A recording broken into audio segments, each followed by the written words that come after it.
when I started with my yesterday class, you don't want to read about banks. That's not your, that is not your house.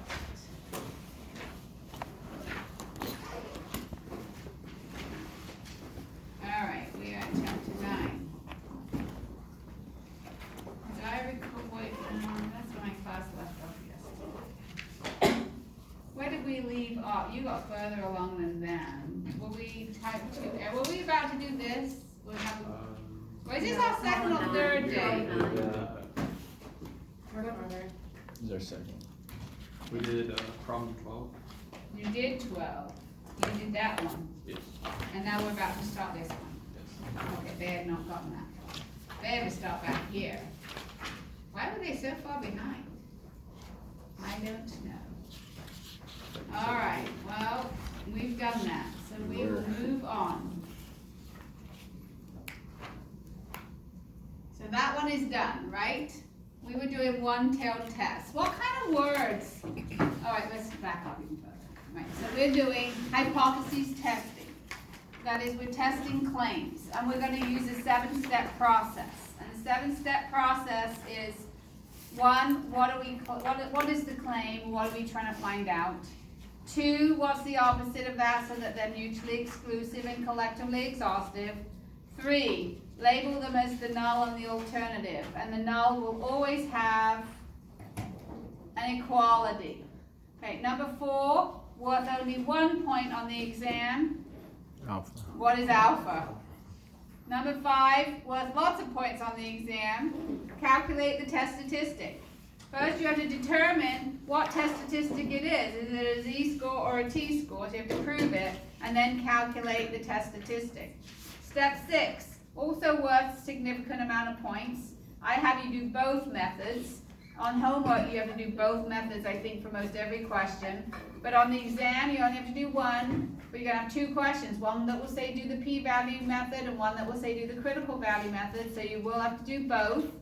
Okay, so on step 6, you're going to either come up with a critical value. To get that, you need to know alpha and the tail. Or you can come up with the p-value. To get the p-value, you need to know the test statistic and the tail. And in step 7, worth a couple points, because it's critical thinking, you make a decision. Are you going to reject or not reject the null hypothesis? And if there's a question in the story, you need to answer it. Right? You can't just go into your boss and says, hey, go do a study about should we open a store in this town, right? And you do a whole study and you come in and you say to him, I reject the null hypothesis. He really wants to know, do I open a store? Right? So you would say, okay, if you reject the null hypothesis, does it mean you open a store or not open a store? So you need to kind of address the story if there is one. All right, so we're going to go through that process again, and we're going to practice it, and this time I'm going to do a 2-tailed test. And you're going to see as we go through, it's the same process every time. Okay, that's why I gave you this 7-step scaffolding method. On the homework, it doesn't say step 1, 2, 3, 4, 5, 6, 7. Okay. On the exam, it does. It will say step 1, 1 point, step 2, 1 point, step 3, 1, right, or whatever it is. So it tells you the points. It doesn't tell you what the steps are. You need to practice that way. So we're going to practice that way with means and 1-tailed tests, and we're going to do today, we're going to do means and 2-tailed tests. Then we're going to do means when we can't do a z-score. We're going to do the same 7 steps all the time. So I just want you to get just get in this, and then you can answer all questions. Okay. So a 2-tailed test is such that the null hypothesis only has a plain old equals. It's a 1-tailed test if it's greater than or equal to or less than or equal to. It's a 2-tailed test when it's just plain equals. Okay, that means you care if it's lower and you care if it's higher. And we said like companies would want to do that. If they're doing self-testing, if you want to make sure that your water bottles have 16.9 ounces in it, or your boxes of cereal, or your jam, or your peanut butter, or whatever you make, we're going to do a question about toothpaste. You don't want to put too much in, right? You won't get in trouble with the government if you put too much in. If your peanut butter jar says 12 ounces and you really give the customers 13 ounces, the government's not going to get you in trouble if you give them more. But it's a waste of product. Costs you money. Now, an ounce might not seem like a lot, but if you make millions of jars of peanut butter every week, every month, or however many you make, it's a waste of money, because not only are you giving them more than they paid for, they don't even know that you're giving it to them, right? They don't say, oh, Skippy always gives me a little extra in the jar, that's why I buy it. You don't know that it's in there. Okay, you don't want it to give too short because you don't want to get in trouble with the government. So when a company self-tests, they tend to care both ways. So the difference with a two-tail is when you get to step 6, okay, when you get to step 6 for the critical value method. So the critical value method, you needed to know alpha and two tails. So if you know that it's two-tailed test, you need to split your alpha into 2 to each tail. So if alpha is 0.05, this is 0.025 here and 0.25 here, you need to know that to come up with your critical values. Okay? So you will, in the critical value, look up the critical value for alpha divided by 2. In the p-value approach, for the p-value, you need to know test statistic and tails. So let's say you got a p-value of 2.37. And you know that it's not a p-value, sorry. If you got a z-score of 2.37, and you know that it's a two-tailed test. Okay. So you put in, here's 2.37, but you put in negative 2.37, and you need to find both those areas. These areas will be the same, so you can look up this one and then double it. Okay, so we'll do an example, but remember, a p-value is telling you what is the probability of getting something like this by chance, given that the null hypothesis is correct. Okay, something like this or even more extreme. So we'll do an example about toothpaste. The production line for Glow toothpaste is designed to fill tubes with a mean weight of 6 ounces. Periodically, a sample of 30 tubes will be selected in order to check the filling process. Quality assurance procedures call for the continuation of the filling process if the sample results are consistent with the assumption that the mean filling weight for the population of toothpaste tubes is 6 ounces. Otherwise, the process will be adjusted. Assume that a sample of 30 toothpaste tubes provide a sample mean of 6.1 ounces. The population standard deviation is believed to be 0.2 ounces. Perform a hypothesis test at the 0.03 level of significance to help determine whether the filling process should continue operating or be stopped and corrected. So we want an average of 6 ounces. We want an average of 6 ounces. We took a sample and we got 6.1. It appears that it's putting too much toothpaste in the tube, doesn't it? And that 0.1 isn't just one, right? That's the mean of the 30. So some could have 6.2 ounces in it, some could have 6.0, they'd average 6.1. Is that difference statistically significantly different enough for me to stop production? Okay. Is that 0.1 ounces enough? So we have to do the test. So write down some of the information that you've been given with the right symbols.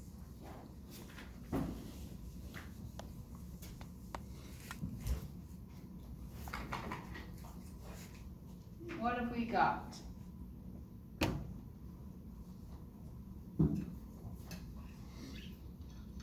What information you've been given?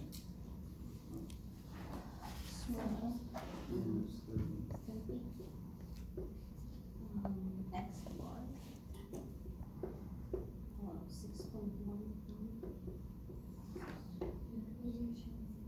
What symbol?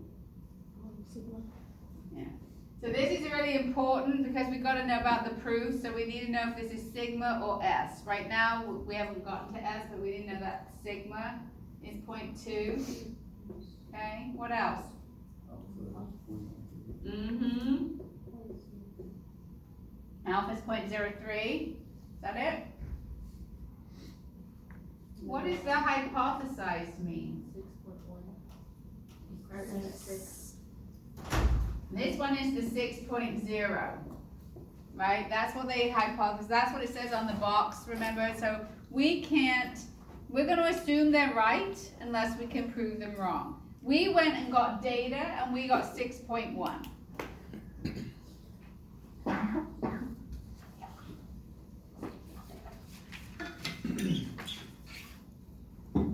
Okay? Everybody good with that? What's step 1? Claim. What's the claim? Okay, so what is the key word here that makes me know this is going to be a two-tailed test?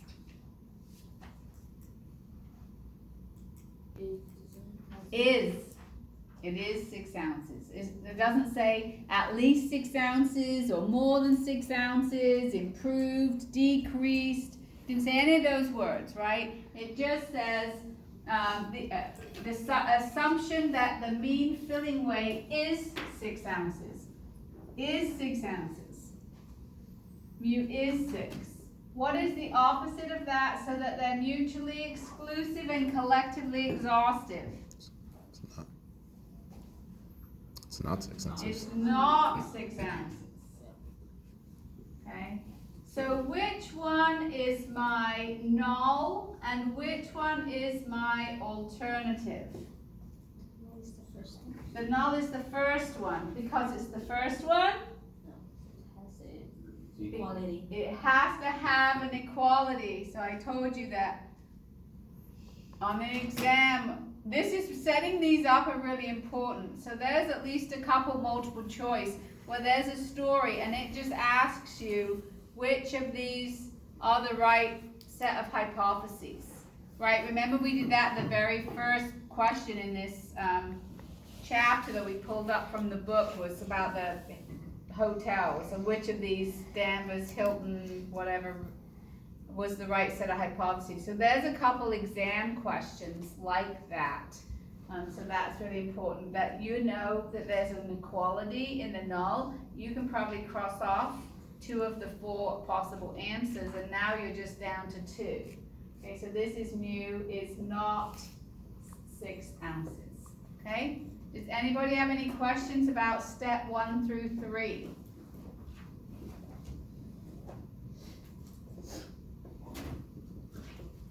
Okay, step 4 is only worth 1 point because Alpha. I just have to write down alpha.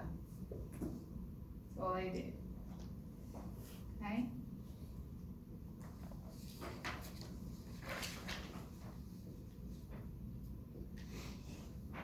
Here's the meaty one, worth more points. Step 5, calculate the test statistic, right? So step 5 is calculate the test statistic. So first, I have to decide if it's a Z or a T score. So I need a proof. Okay, so what is my proof? Is there one?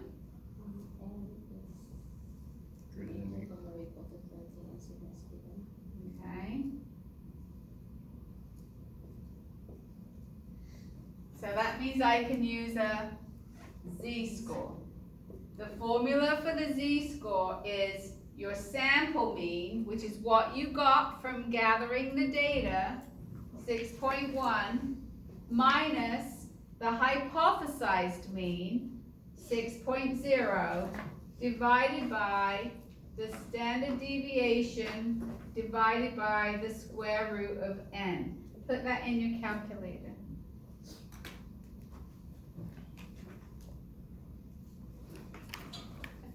Or 7.39? If you got a decimal. 2.74. I don't think you're off a decimal then. You should get 2.74. Oh, 0.02. Yeah. Okay. So 2.74. What's that mean? Standard deviations you are away from the mean. Right, so it's a z-score. So my 6.1 ounces is 2.74 standard deviations above the mean. Right? That's what a z-score is. That's telling you this number is 2.74 standard deviations or standard errors above this number. Is that statistically significantly different enough? Okay, so we will find that out by doing some work in step 6. Okay, and I'm going to do both methods. I'm going to do the critical value method and I'm going to do the p-value method. I'm going to start with the critical value method. What do you need to know to find a critical value?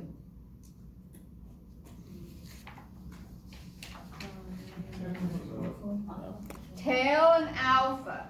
Okay, so my alpha is 0.03. What kind of tail is this? Two-tailed. And I know that because this is equals. That means I care that way and I care that way.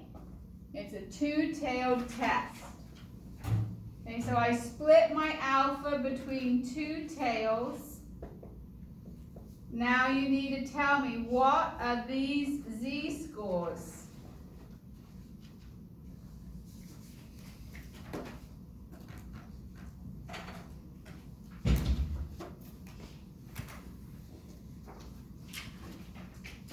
Look up the left one. What do you find?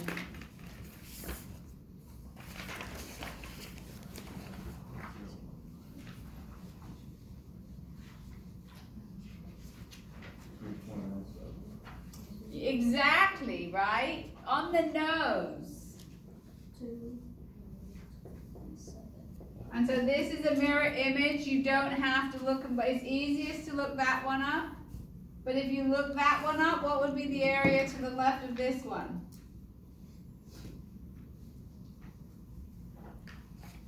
You don't need to look at that. What is this area here to here? Isn't it 1 minus this? Yeah. So if you want that to be 0.985.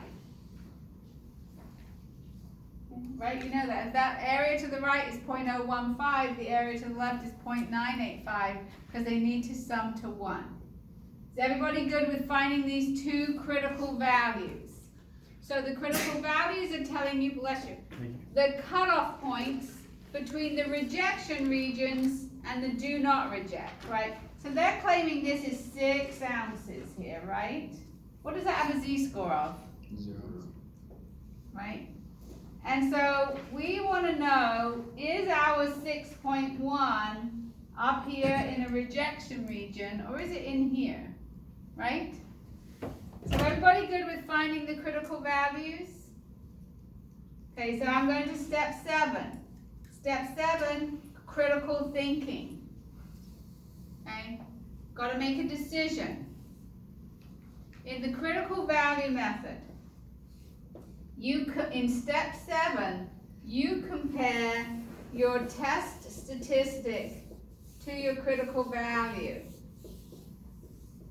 Okay, so these are our values. I have 2 critical values. I have 1 test statistic. I need to take this number, 2.74. Yeah, not very many colors marked. 2.74. Where does that 2.74 fall? Is it down here? Here? Here? Here? In the rejection. Here, right? 2.74 z-score. Right? Do you agree? This is 2.17, 2.74 is to the right. That is in the rejection region or the do not reject? It's in the rejection region. So your decision is reject the null hypotheses that mu equals 6. Do you agree? Okay, it says at the bottom, perform a hypotheses test at the 0.03 level of significance to help determine whether the filling process should continue operating or be stopped and corrected. So you can't just say, reject the null hypothesis that mu is 6. What would you answer for that question? Stop. Are you gonna continue operating or stop and correct? Correct. Okay, so you would write stop production and correct the machine, right? Call in an engineer or whoever comes in to fix your machinery. Does that make sense?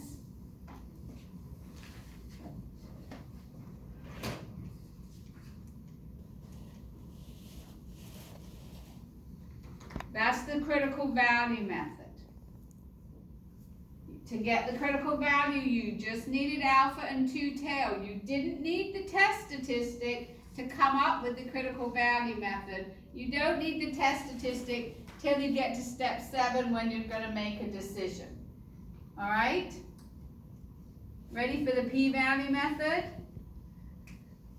It's the p-value method. What do I need to know to come up with the p-value? The test statistic and that it's got 2 tails, right? So I draw my 2.74, but it's 2-tailed. What is my p-value? So in your p-value, you need to find these areas. You look up, it's easiest to look up negative 2.74 in your booklet. And what do you get for this area here? 0.0031. Okay, and then this is a mirror image. So this is also 0.0031. So my p-value is 0.0062.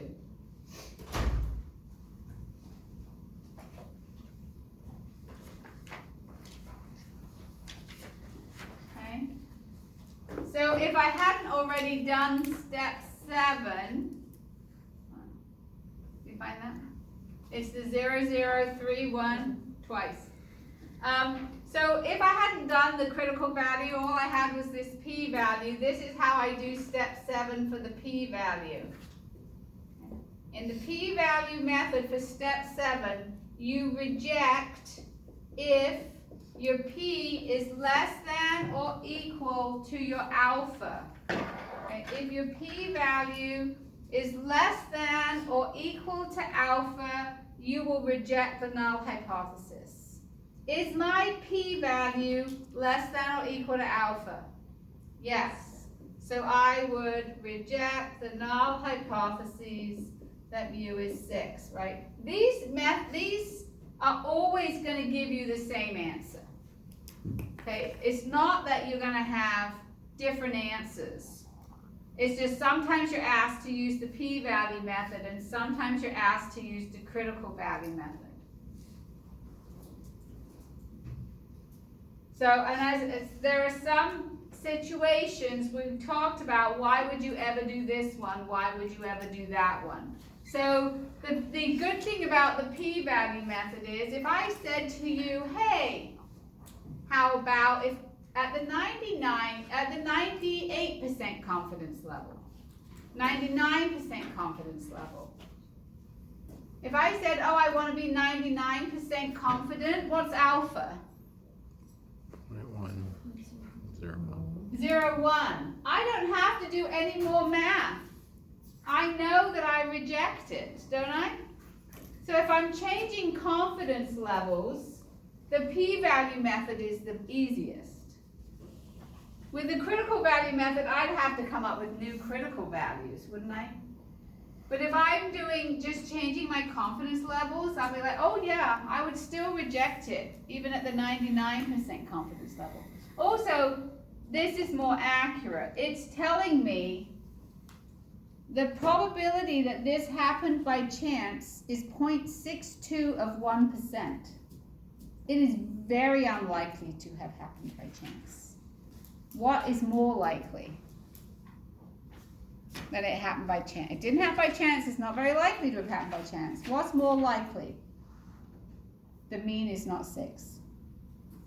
Maybe, right? That's why we're stopping production. Because it didn't happen by, it's not very likely to have happened by chance. It's much more likely that the machine is set wrong and the mean is really 6.1, 6.08, 6.2 even, right? It could be that. So because the probability of this happening by chance, given that this is true, is very small. What is more likely is this isn't true, right? Because it's very unlikely to have happened by chance. What's your probability of winning the lottery, the big jackpot? 0. Very small. Somebody won it twice. Right. How likely is that? Negative. What's more likely? There was some cheat. They knew something was fish. There was a big investigation. Yeah. Because it is so unlikely that you win. The probability of you winning twice is so extremely impossible. There was a big investigation. I think they found out. He like knew, there was some with the numbers and there was something fishy There going was on. collusion. Like years later. Yeah. So it's like if something's very unlikely to happen by chance, it probably ain't true. You probably didn't, right? If you hear something's too good to be true, that's probably right. That's crazy. Okay, so, I forget what state it was in. Yeah, that's It was crazy. years ago, but it was like something fishy was going. Either something fishy was going on, or there was something. Yes, I think somebody had set something at the machine for something. Even the big jackpot, why even playing again? That's kind of Yeah, If you that's- got away with it once, Why yeah, did just you give that greed, much isn't money it? Just to like that? greed or the want to win or. Dude, Yes. Oh, I was just reading this article yesterday or the day before. It's kind of like not on lottery, but it has to do with, I don't know what we're talking about. That the universe is not flat and that kind of like comes back around. And there's like all these new theories that are coming out. That the universe is flat? No, it's not flat. Oh. It's like round. Oh, the universe. In the background or something. And they were saying that there was like more than a 99% or 99. What does it say? No, I'm kidding. 99%. A 99% confidence. Yeah, they're saying it's over a 99% confidence. That it's not flat. Yeah. Well, people used to think the world was flat, Still so. do. Well, they said. Yeah, some people still do, you're right, some It people. seems like if you went one direction in the universe, you'd eventually Yeah, come back somehow. around from the other side.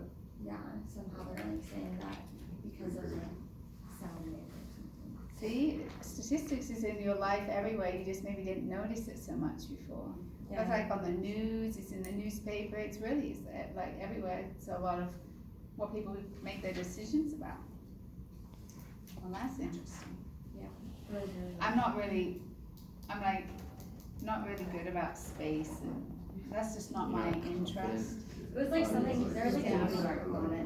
When I took my graduate entrance exam for graduate school, people would like read this whole passage about black holes and dwarf stars, and I'm like, oh my god. And I'd done a practice book, and I just hated it. I did this whole one, and then you know how they throw in practice questions that don't count? And I had a whole nother reading section about black holes, and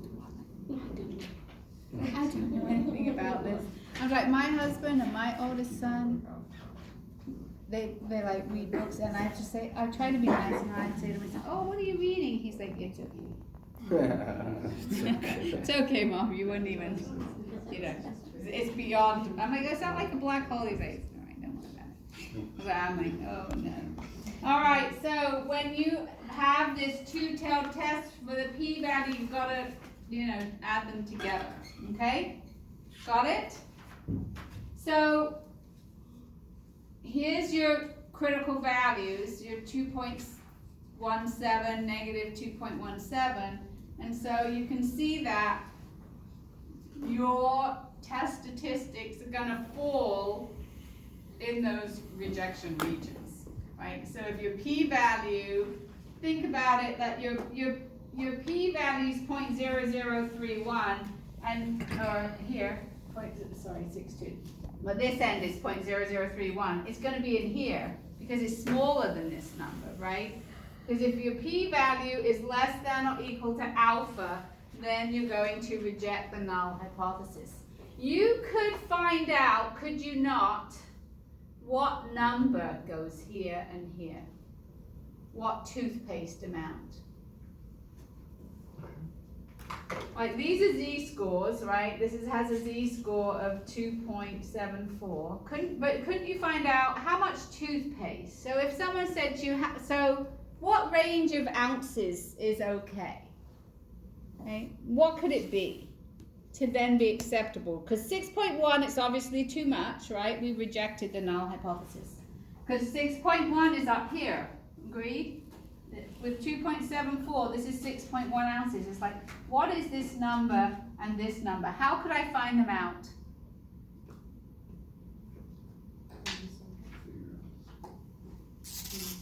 Isn't this number 2.17 standard deviations above the mean? So couldn't I do 6 plus 2.17 standard deviations, right? And 6 minus 2.17 standard deviations? That's how I think about it, but another formula way, right? The z-score is the mean minus the hypothesized mean divided by standard deviation over the square root of n. You know this has a z-score of negative 2.17. You could solve for what that number is, right? Minus the hypothesized mean. It's the same thing. This is just different ways of thinking about the same thing. So if you look, right, here, right, so it's the same thing. You would get, as long as your x bar is 6.079, right, it would be this number, and 5.921 is this number. If you get something between these two numbers, you will keep operating your machinery. But if you take a sample of 30 and get this number or higher, or this number or lower, you would stop the production and shut it down. Does that make sense? Are you good with that? Mm-hmm. Are you ready to do it on the board?